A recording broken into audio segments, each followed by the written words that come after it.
Hey, welcome back. So we're gonna try this again, and hopefully, after a nice reboot, everything is good to go.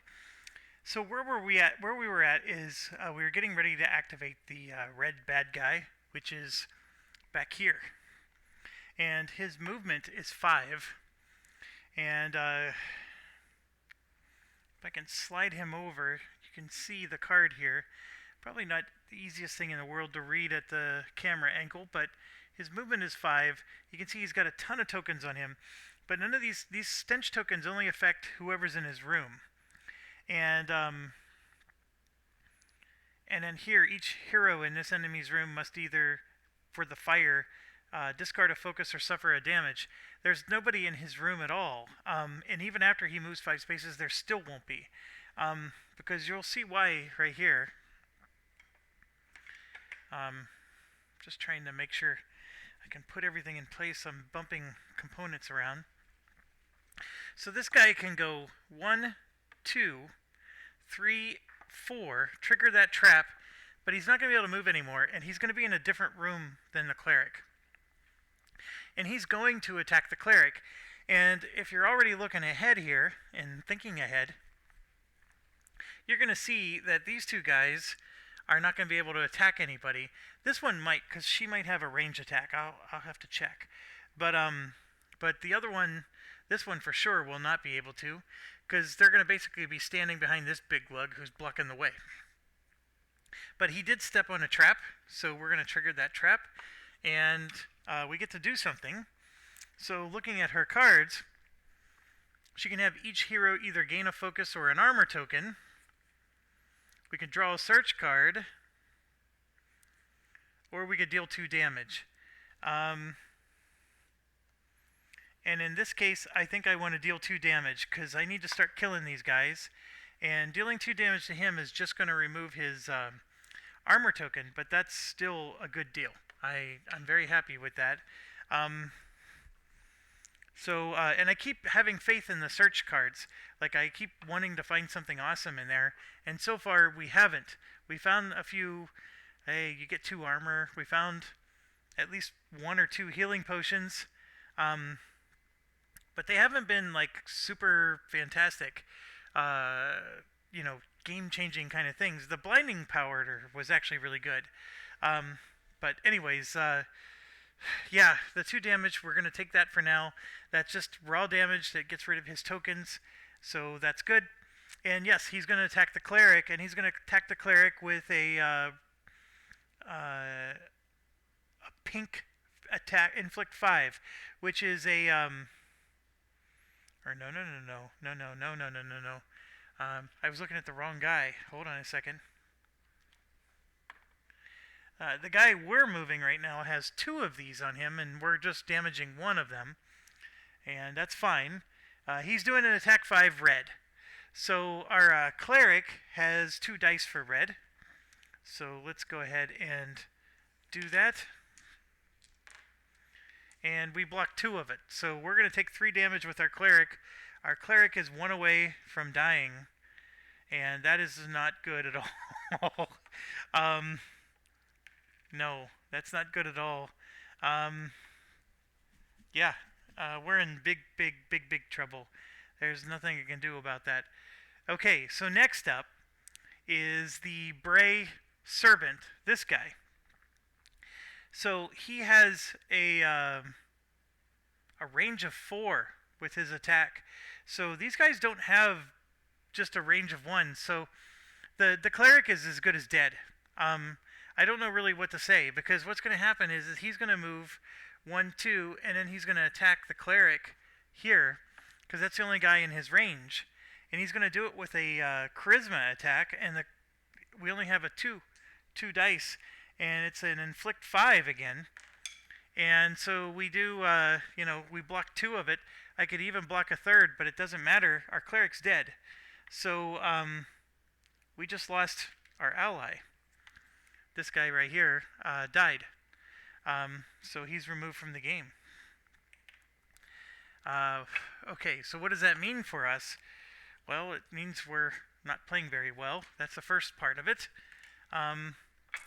The second thing is, like, would he come back if we move to the next mission? Like, is he just unconscious? I don't think so.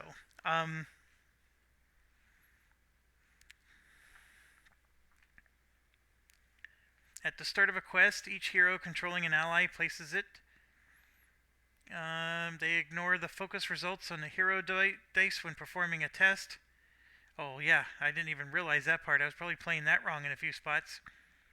When an ally is defeated, its card and token or figure are removed from the game. And it's considered a character. So yeah, cleric is gone. And this is just poor play on my part. I've been letting monsters get unlocked and not dealing with them slowly enough. And maybe another fault of splitting the party. But yeah, cleric's dead. Okay, next is, and we're not even done. Now we got the shape changer. She's moving 4. So 1, 2, 3, 4. Then she attacks whoever's closest to her with a inflict 6 green. So we're going to let her attack our hero because our hero gets to roll 3 green dice. So we're going to try to block 6 damage. And here you can see we block 3 of it, and then we would take 3 damage. Now this is where it gets interesting, and maybe we could have prevented that cleric from dying. Let's back up, because I keep forgetting that we have reaction cards. For each snare token on the board, you may choose a hero to draw a supply, and then heal damage.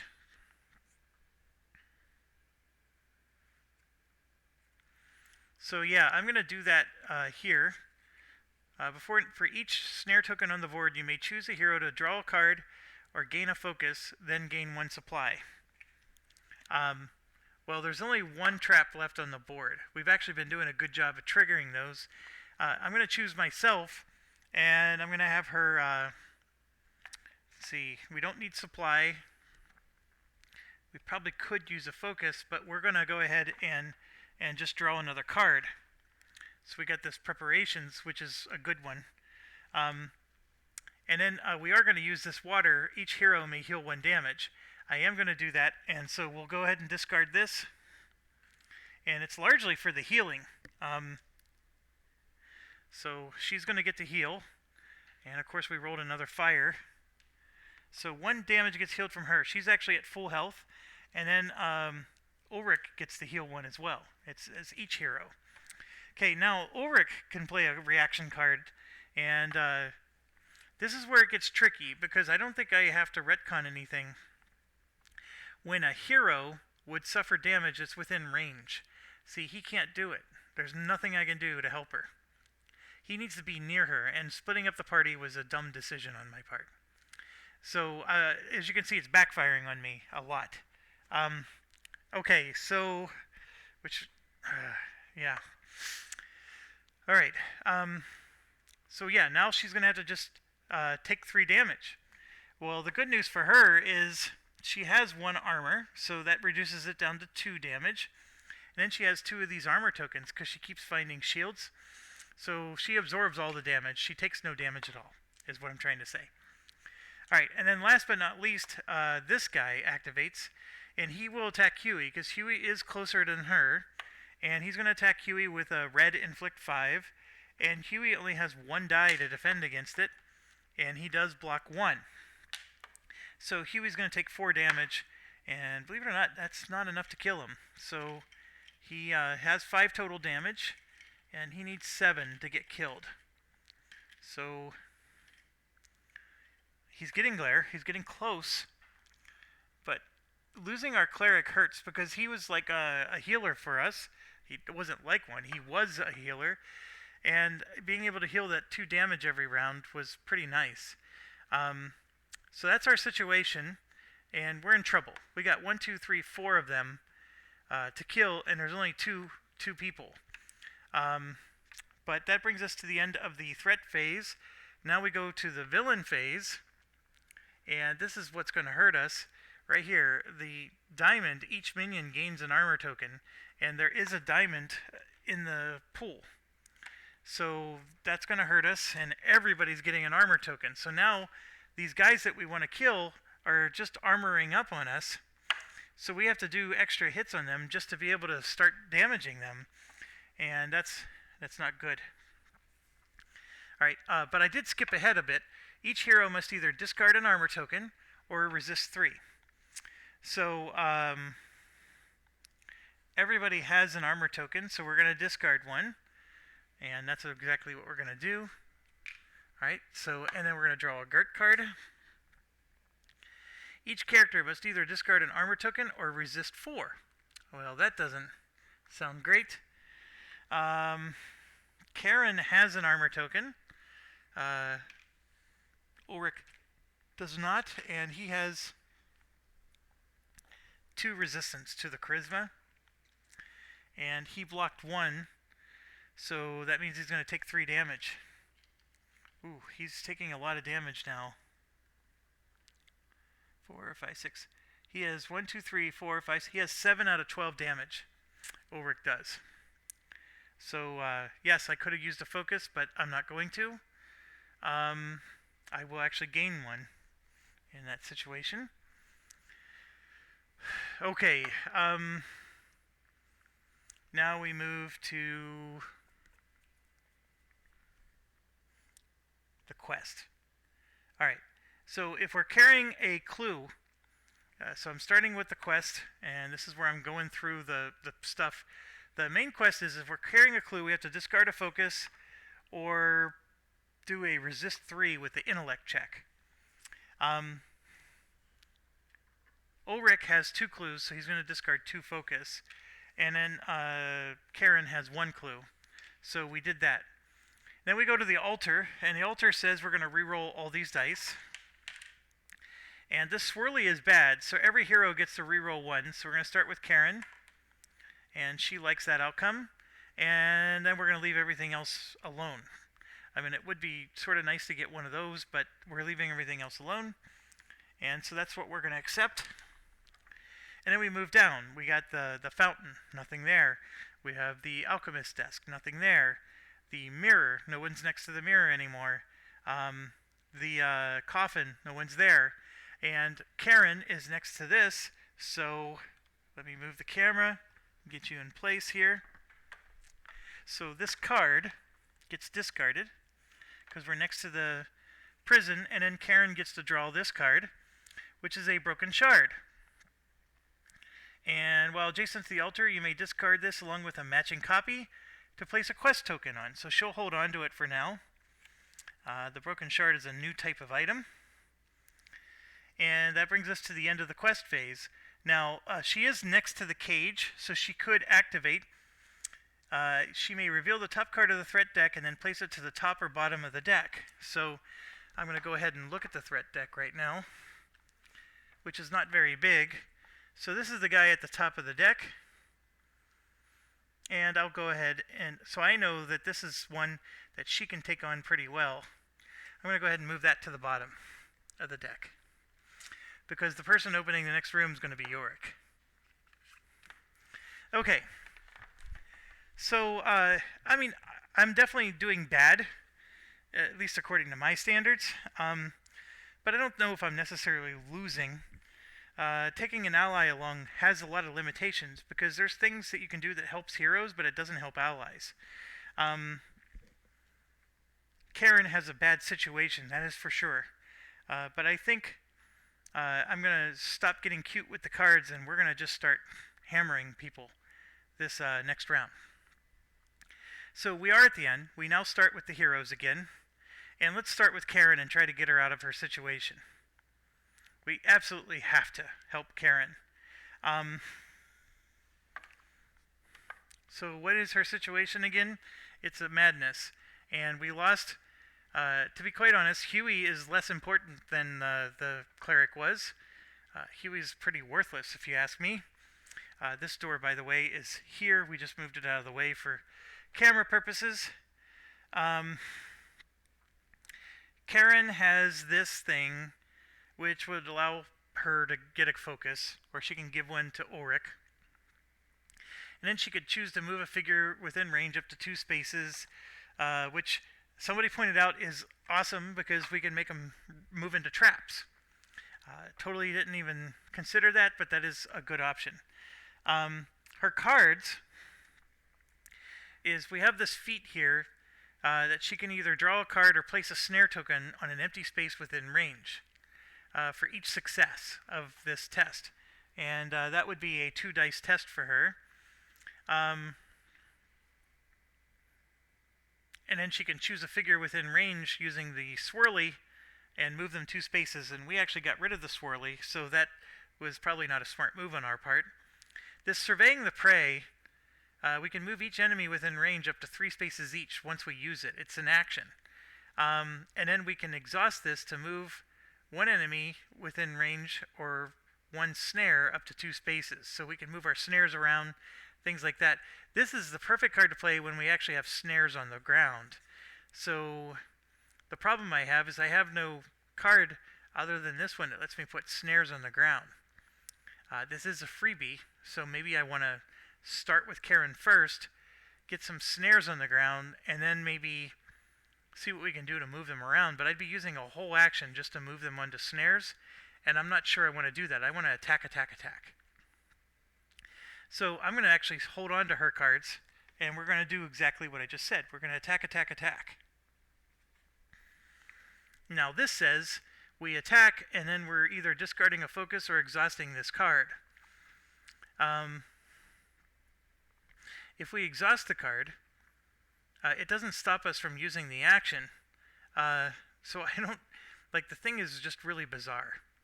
And we're exhausting it to gain a focus. Again, bizarre.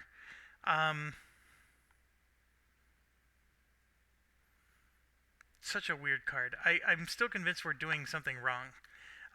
Or the designers just didn't think this through. But anyways, we're going to attack, attack, attack with the crossbow 3 times, and then we're either discarding a focus or exhausting the card.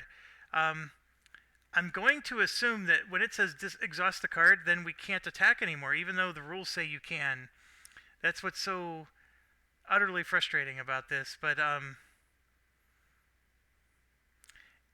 my logic would be is that these things take a long time to reload, and they're trying to thematically emulate that. That's why I get a little frustrated with it. But I'm going to save a focus for the reload. That's how I'm going to treat this.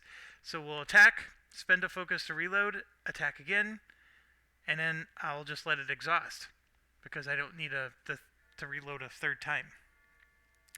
So what are we going to attack? What are we going to kill? Well, this yellow guy is a big, big problem. He's in the room with us. This one, everybody's a problem, if you ask me. This one has 6 health with no armor. This one has 7 health with 1 armor. But he's already taken 3 damage. So let's kill. I'm actually going to try to kill her because she has a whole bunch of stench on her, and she will kill us if she activates. So we're going to start with her. It's 3 dice. Let's get this out of the way. And here you can see I have 1, 2, 3 hits and a focus. So I'm going to take the focus, which I'm going to spend so I could reload my crossbow, and let's do 3 hits on her. She has no armor, but she has 2 of these armor tokens, so we're going to get rid of 2 armor tokens, and then we finally do 1 damage to her. I need 5 more damage to kill her, so action 2 is I'm going to attack again, and here you can see 2 hits and then a focus, and I'm going to take the focus to reload. So we only do 2 hits to her. She has no armor, so she's up to 3 health left. 3 damage with 3 health left. And then we're going to do the final attack. But this final attack is actually going to be on this guy. I know he has armor, but I think Huey can finish her off. That's the reason why I'm switching it up. So we're going to attack this guy in yellow with 3. And there you can see I have 1 with 2 focus. And I'll take the focus to spend a focus, so I just do 2 damage. And all I did was remove his armor token. That was probably a stupid move on my part. I feel like I'm just playing horribly right now. But I'm barely able to damage these guys with my current setup. And that part's not good. So now we go to Huey, and he has to finish her off. He does get to roll 3 dice. He could move, so we can like try to get away from everybody, but I don't see any advantage to that, so I'm going to just keep him right where he is. Actually, you know what? I will move him. 1, 2, like that. And there we go. We got 2 hits, and then there's the third we need to kill her. And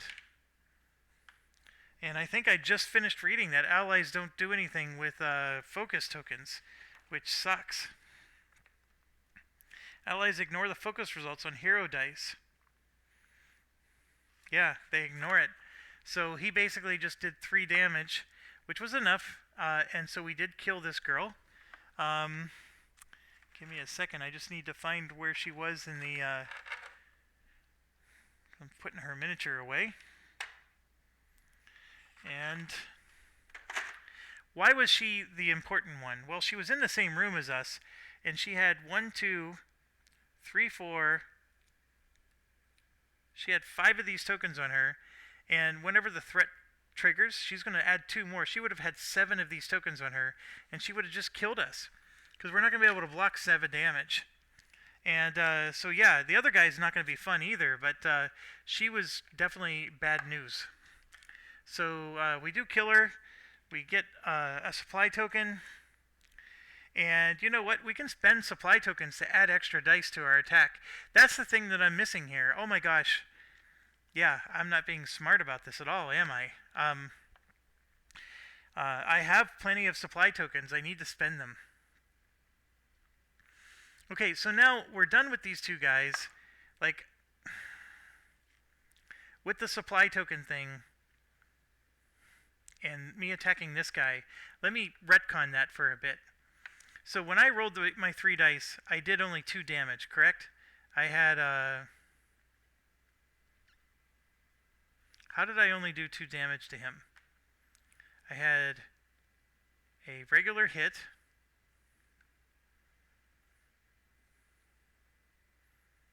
Oh, I think I had a situation where it was like this. I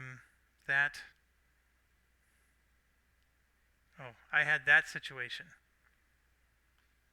Right? Because I took 1 to spend 1, and I did 2 hits to the guy, right? So those were the 3 dice I rolled. Now, technically, I'm supposed to do this before rolling my dice, but, for example, I can go over into my supplies, and I'm just going to look this up real quick, because I've never done this rule before.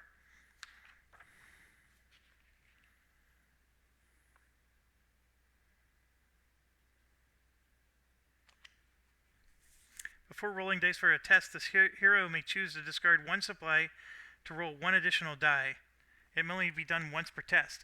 So I don't get to like spend 4 supplies, but I could have done this to roll an extra die. So that's what I'll do. And so there you go, I got an extra hit. So I at least did 1 damage to this guy, which is better than the situation I was in. It still doesn't kill him, but that's what I need to remember to do, is spend a supply to kill some of these. I'm going to get the supply back as soon as they die. Now, granted, I'm not going to get a net gain of supplies if I do that, but when you're in a bind like this, you got to get out of it, and that's how you do it. So my apologies there. I should have been doing that probably more frequently. The good news is the stench is only going to apply for him. These other 2 guys are in another room, and the stench happens when they activate. So they may move into the room and attack us, but their stench isn't going to hurt us. Sorry, I had to sneeze there. Okay, so now we got to do Auric here. Now the Auric situation is an interesting one. We are very far away as far as the map goes, and that's, again, my fault. But I can try to rush Ulrich all the way to here, so we go together as a party from here on out. Or I can plow through new rooms and try to merge back with her that way.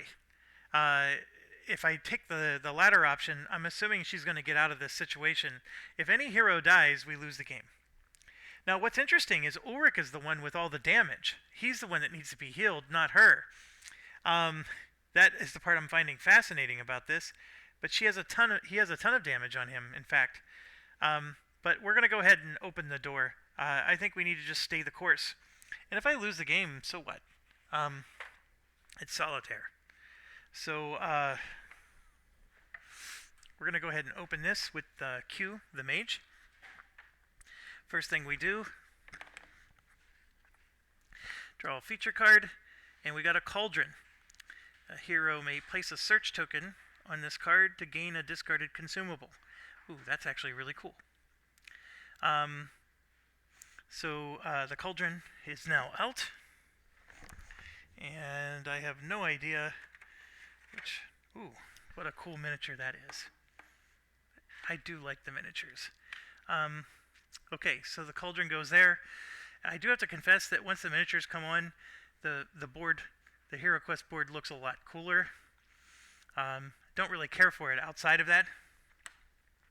Drawing a quest card, which I am soon running out of, and it's just like always, you get to attach it, and I'll let you pause and look at the text. So we have that, and then we're going to, every hero is drawing a Raglander. So this one is for Karen. We're going to get the Raglan Burner. So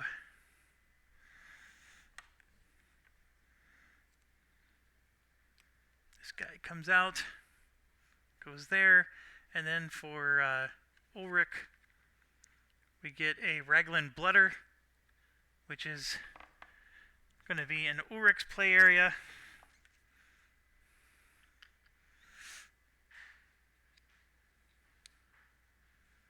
And we'll go there. Okay. So after opening the door, the mage can come in and go 1, 2, 3. What's his range? Her range. It's 4. 1, 2, 3. So we're going to sit back as far as we can, and I'm going to go ahead and attack that blooder, and I get to attack with 3 dice.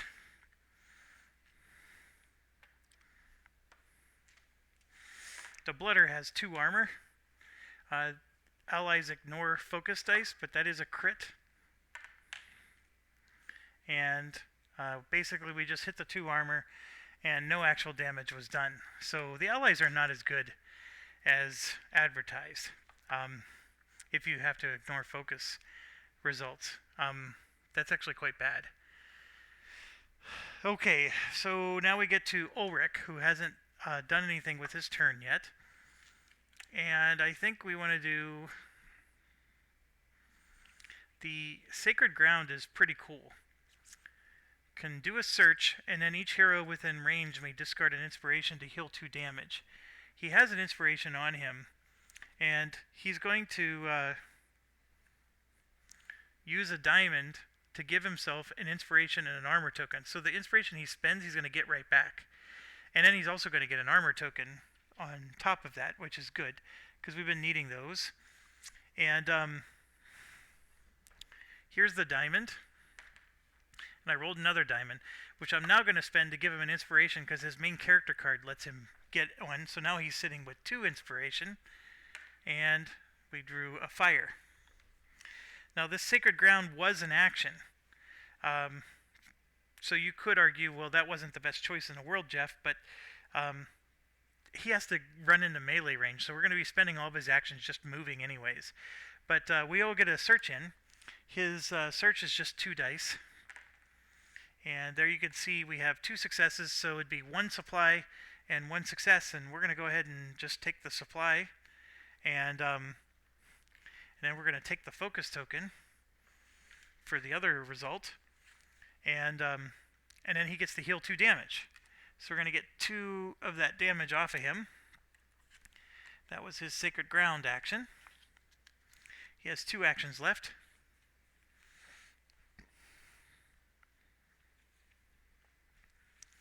And he may move 3 spaces and attack.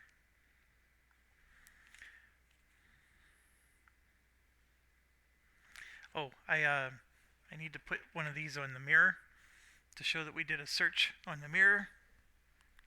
Oh, I gotta go grab a search result too. I'm so caught up in what I want to do next.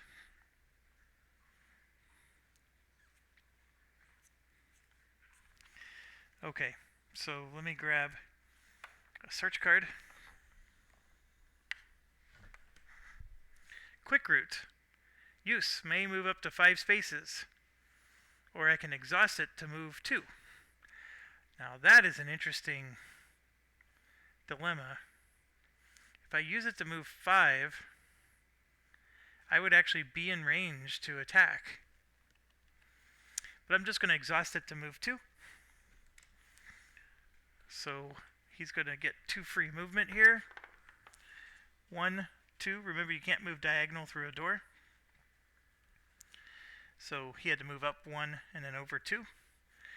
And he's got 2 actions left. So the first action, we're going to go 1, 2, 3, like so.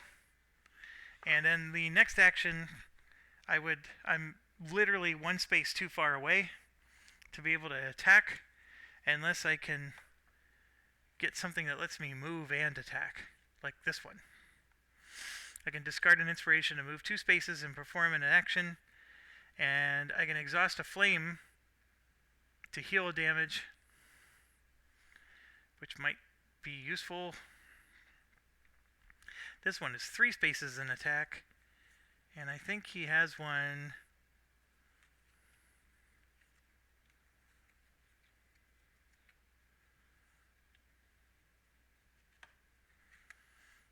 Yeah, why not? Let's do this. So he's going to discard an inspiration. He gets to move 2 spaces, perform an attack.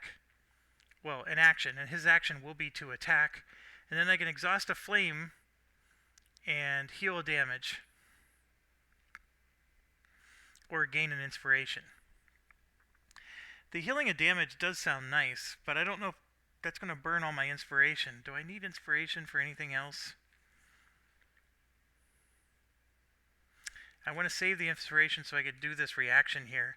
So instead of discarding an inspiration to heal damage, I'm just going to gain an inspiration. So that's what I'm going to do. I'll play this card. We're going to gain another inspiration for him. And I have to roll that flame. And I get another flame. And we get to move 2 spaces and attack. So I'm just going to move 1 space so I stay next to the cauldron. And yeah, I'm going to attack. I guess, you know what I could do, since I'm next to the cauldron, I could have consumed the root, move 5 spaces, and I would just get the root back as my action, because the cauldron lets me get back a consumed item. But what I'm going to do instead is I'm going to use my healing potion, which is a consumable, and use the cauldron to get that back. So right here, I'm going to choose a character within range and heal 3 damage, and that's going to be Ulrich himself. So now Ulrich only has 2 damage on him, and then I'm going to use this cauldron action to get that potion back. That's what I'm going to do. Okay, so I do get to do an attack, and I'm going to use his sword to do it, and it's the sword of Ulrich. I get to do an attack, and if I have a fire, which I do, I'm going to deal damage to an enemy within range. So I'm going to just deal that damage as part of my attack, because I'm going to probably pierce through his armor and then barely do anything else. I'm also going to use his pendant, and his pendant is I can discard an inspiration to add a crit to the result, but I get to see the results first. But since he has 3 inspiration, I'm very much intending to do that. So what's our situation here? How does this look? First of all, I gotta put my camera somewhere where I can roll dice here. And the enemy we're going up against is this guy. And I will zoom it in a little bit for you. And there you can see he has 2 armor and 5 health. So that's what we're going up against. He gets to roll 3 dice. So we're going to go ahead and do that. And here you can see he's got 2 successes, which will burn the 2 armor. And then he has... Oh, Jesus, I'm bouncing, I'm bumping and doing everything here. So 2 successes, and then he has 2 of those. So I can just get 1 to burn 1. So I am going to spend the inspiration to add a crit to the results. So now I'm for sure with 3 successes. And since I have a crit, I'm going to roll another die. And there we go. I have 4 successes here. And that's not counting what I'm going to do with that. So let's resolve that first. As you can see, she has 2 armor. And so if I have 4 guaranteed successes, I guaranteed 2 damage to this person. Now, I have 2 focus tokens, or 2 focus results. I can spend both focus tokens to make that into 4 damage, which still won't be enough to kill her.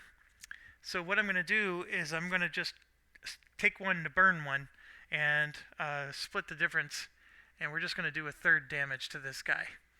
So it's not going to be enough to kill him. It's unfortunate, but that's how that cookie's crumbling there. And oh, I did spend a fire. Hold on. I spent a fire to do an extra damage. I forgot about that. The sword had a fire symbol on it, and I said I would spend a fire on the fire symbol to do an extra damage. So that extra damage actually put the 3rd one on. And so if I spend both of my focus tokens, and I will, I actually kill the guy. 4 and 5. The guy's dead. And I forgot another cardinal rule is I could have spent a supply to add an extra die. But in this case, I gain a supply. I'll take it. And unlike poor Karen, Ulrich is plowing through his enemies quite well. He still has 1 more up there to bug him. But to be honest, that one's not as strong as the one we just killed. Okay, we are at the end of the hero's turn.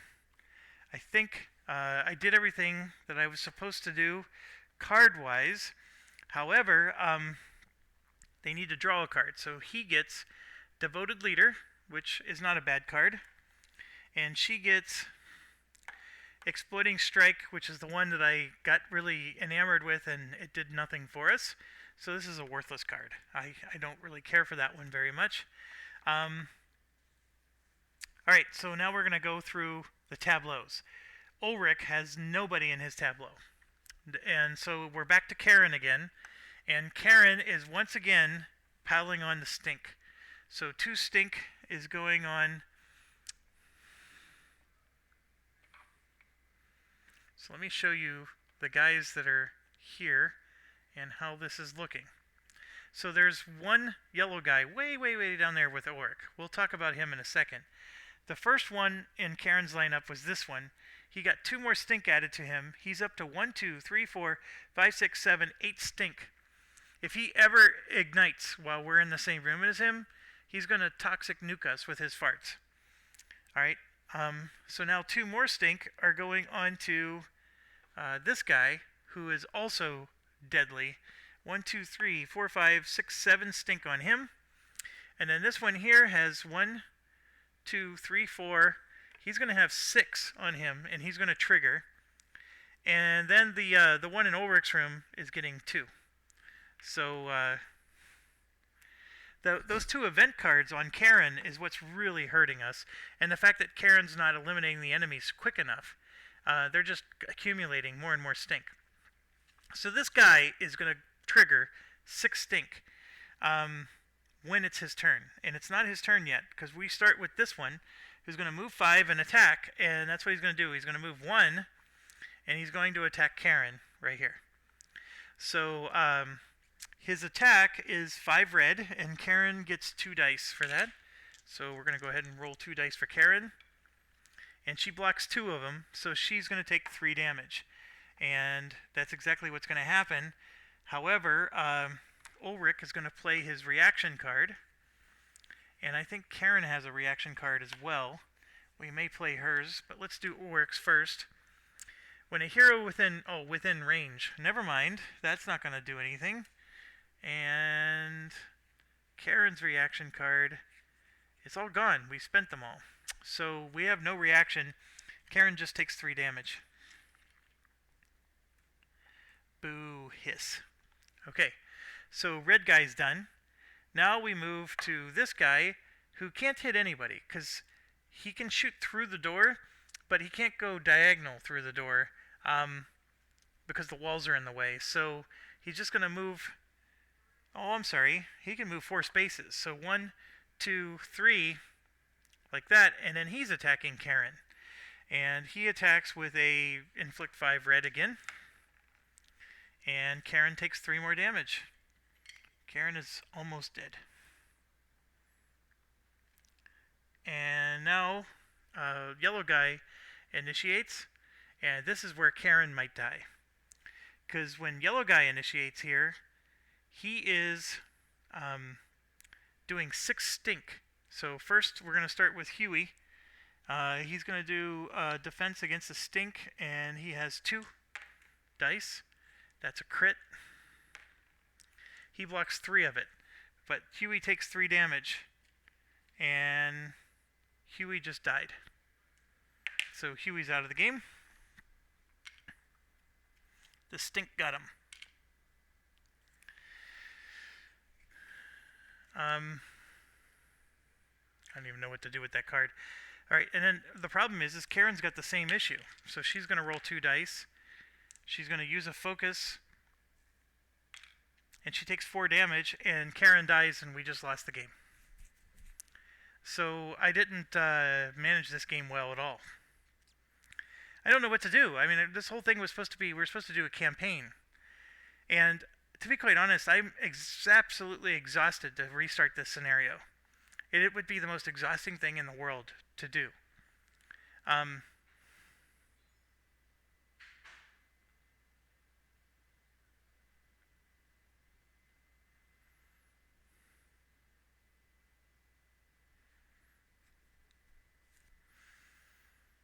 Yeah, I don't have any words.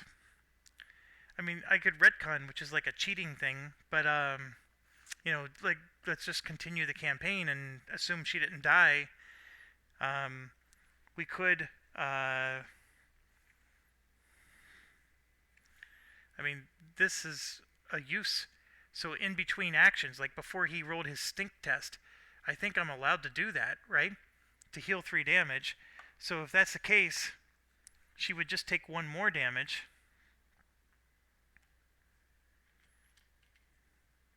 I could do that. I think that is legal. You just can't interrupt an action, right? But between actions you can. But now that guy is going to do an inflict 5 on Karen. And so Karen's only going to be able to block, you know, 1 of them. And then she dies because he attacks, right? So he's going to just move here and attack Karen, and then she dies that way. I still don't win in this situation.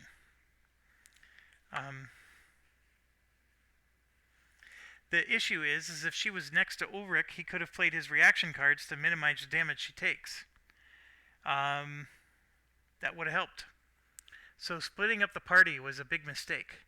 And it wasn't that it was a big mistake. It was a big mistake to split them up and then go on opposite ends of the map, which that coffin forced us to do, because we were actually moving towards Ulrich, but the coffin kicked us back out of the room because the coffin is such a bad feature. So I guess, you know, if I want to do this, I lost the campaign already. We don't even get to continue. I mean, that's what sucks. I would have to start the campaign all over again, you know, make the same choose your own adventure choices. I mean, it's basically a restart. But let me just show you real quick what would have happened if the campaign ended. So let's say we would have won. It's pretty straightforward. The first thing is the campaign itself, we would clean up the quest, everything resets. We get to go to a shop where we draw cards from this deck. So every hero we get to draw 1. So like for example, this would be Karen's card. So she would have equipment that lets her do movement. And then Ulrich would get an offhand item, which he can't even use because of his sword, which would have been worthless to him. Okay? But we could have spent 3 supplies to be able to draw additional cards. So now, let's say Karen spent 3 supplies. She now has 2 items to choose from. And then Ulrich would have these 2 items to choose from. And for example, that armor would be very nice for him. Each time you suffer damage, you may discard a focus to reduce it by 1. That's pretty awesome, right? So these are much better items, and in fact, that would have given her more health. So these are pretty nice equipment cards. And then if we would have won the mission, then we get to take, for example, Karen has these upgrade cards. They have the gold middle here. So, for example, we never used that card, but if we wanted to upgrade it, we could have, now it's an attack +1. And this exploding strike is an attack +1. So there's, some +1 items that we get to add that makes everything just a tad bit better, right? And so we can upgrade all of our cards. Like this was our reaction card. For each snare token on the board, this doesn't look like it changed, but here you heal 2 damage instead of 1. So we can do things like that, right? Now, we would get to do one of them. And actually, we don't get to choose. It's shuffled, and then you're just drawing the top one, and that's the one you get. Now, if you have 5 supply, which we were doing, you then get to draw 2 of them, and you get to use both. So you get 2 upgrades instead of 1. That's the reason why I was trying to save the 5 supply. And then what you do is the enemies have an upgrade card. You shuffle these, and then they get the top one. And whatever this says is now like a permanent rule change for the game. So at the start of the quest, put this in the villain play area. And then in the villain play area, each hero within range of an enemy must discard a focus or suffer a damage. That's going to be for the rest of the campaign. So that's the kind of stuff that, so the enemies get 5 upgrades. I think there might only be 5 quests per campaign anyways.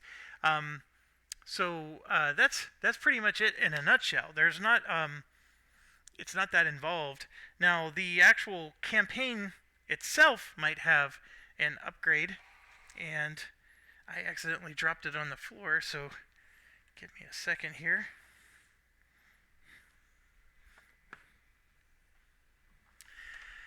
So what we got here is, for example, campaign upkeep, right? So at the end of the first campaign here, each hero heals all their damage, discards all their focus. For every 3 supply the party has, you gain 1 random equipment card and add it to the journal, then discard all supply. So if the heroes won the quest, you do these things and you might get more stuff, right? Those are all things that could be modified by the journal or by the campaign sheet. And then my first question would be well, hold on a second. If I have to discard all the supply and get extra equipment, what about this campaign upkeep thing that says I get to train? Are they telling me I don't get to train? And that would be a dilemma because I want to train. I don't want to just do nothing.